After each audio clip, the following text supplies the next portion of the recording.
Module 4 is talking about displaying data. So we're talking about making visual representations of data. This is as opposed to using a measure of central tendency, which is creating a number that we're going to use to represent the whole group. Now we're going to give a picture of the group so that we can see how the group is distributed. Okay? The first thing I want to talk about is when we're putting something up in a graph or something like that, we have an x and a y axis.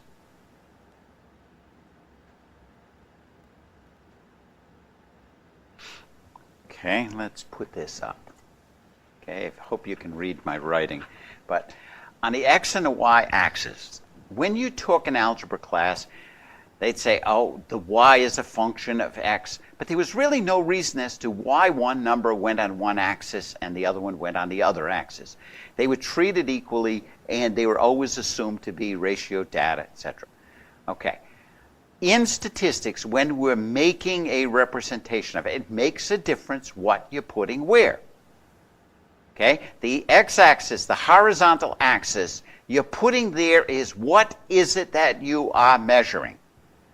Now, if I'm measuring something over time, then that would be time down there. If I am, for example, recording how many of each color of M&Ms there are in a bag of M&Ms, then I would put the various colors on the x-axis along the bottom, right in here. Okay. Now, the y-axis, the vertical axis, there are two possibilities for what. These are always going to be numerical values, and these are either going to be numbers or a percent or a decimal indicating. On the y-axis, you're going to indicate how many you are measuring of each of the items there, or what percent of the items measured, or what's the probability. That would be in a decimal form, or when we talk about it, usually talk about it in percentage form. Okay? Now, so the vertical axis on the left is dealing with the measurement. The horizontal axis is dealing with what is being measured.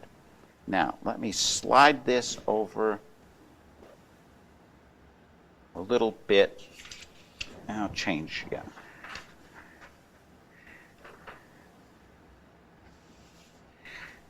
I've got these out of order. Let me arrange this.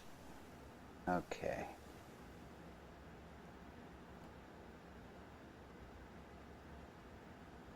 Put this up. Okay. Again, my great artwork. The top one is a bar chart. The bar chart has bars that are physically separated so that you would have the bars, and these would be colored probably different colors or however you want to do it. And you'd have a different pastel background so that you had a nice contrast and showed out.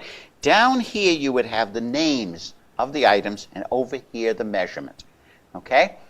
What's the difference between this and a histogram?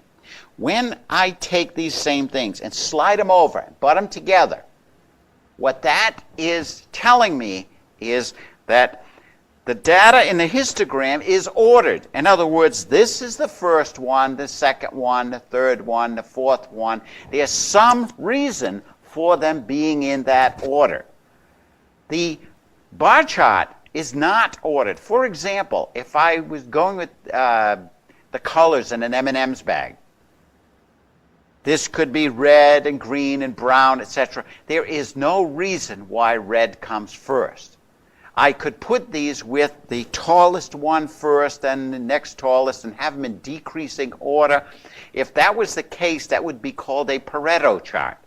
And they would make it like a histogram, but when they put them like that, they're ordered by occurrence. So the most often used comes first. Okay, so that would take something from a bar chart and it would allow you to put it into a histogram, but it would have to be in decreasing order, and it would be a Pareto graph, they would call a Pareto chart. They show you how to do this in your textbook and stuff, but I just want to make sure that you catch on to the fact that, okay, if we have nominal data, you have to use a bar chart because nominal data can't be ordered. If you have numeric data, you can use a histogram. Okay? Ordinal data could be used in a histogram form. Also for this, I'm not really going to show it on here, but the pie chart can be used as the same way as a bar chart. Things do not have to be ordered to be in a pie chart. They could just be represented, whereas a pie chart is showing percentage of use as opposed to the count. And sometimes a bar chart is preferable to the pie chart. Sometimes a pie chart is preferable to the bar chart. Where I've found that is if we're measuring things that are close and we're trying to read the numbers, the bar chart is easier to read. If we try to do it on a pie chart, you usually have to include the measurements into the pie so that you can see it because it's tough to differentiate. In a pie chart, if you're showing dominance, the pie chart is most effective, especially if you use very bright colors. You can show dominance because it leaps out at you that one is a lot better. Dominance fades on a bar chart. The other types, as far as from a bar chart to a line chart, what makes a difference? If I take the histogram at the top and put a point in the center of each of the items and connect those up, I've got a line graph. Now, the histogram indicates discrete data. The line graph indicates continuous data. So the nature of what you're measuring will indicate which one is most appropriate. Okay? Although occasionally you will put continuous data into a histogram. Usually remember, they have to be ordered and they have to be numeric data. And usually the histogram will have discrete data on the bottom and the line chart will have continuous data on the bottom. There's another, let's see. If we had something like this, where it's a curve, then that absolutely has to be continuous data on the bottom. Okay? That would indicate like you run across a trig function or an exponential function or something like that. It's really important that we have that. Now, one of the things that I want to mention is going back to the first generic chart. Okay. Now, if I have a chart up here, if I, for example, let me write in on this. If I had a bar chart on here, let's say this was 10, 7, 6, and let's see, let's make this work nice. 13, 23. Let's go with another 7. Okay, so I've got 14, 20. I've got 30 items total. Okay? And this, okay. If I take, instead of on the left-hand side, if I've got this measured as 5, 10, 15, okay, like this. If instead of counting discretely, if I took and divided this by 30, this would now be 0.33. This would be 0.17, okay?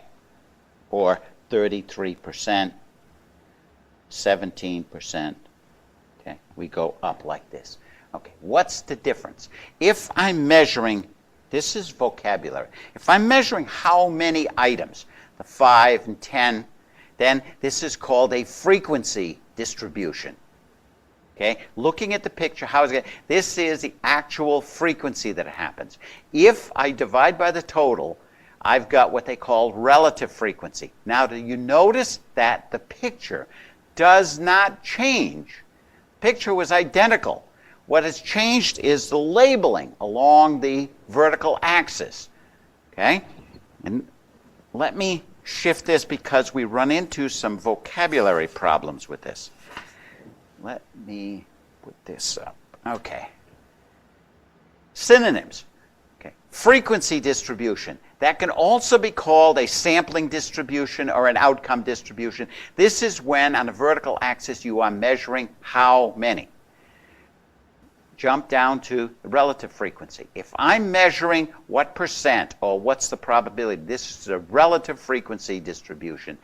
This is also called a probability distribution or a density function if you are in a formal mathematics course. Okay, so that the top three are used synonymously, the bottom three are used synonymously. In the top ones, you're dealing with count data. How many do you have? In the bottom ones, you're dealing with percentages or decimals in terms of what part of the distribution do you have. The bottom ones are used so you can compare within distributions. The top ones are used when you're gathering data and just showing what you gathered. Okay? That's it for this module.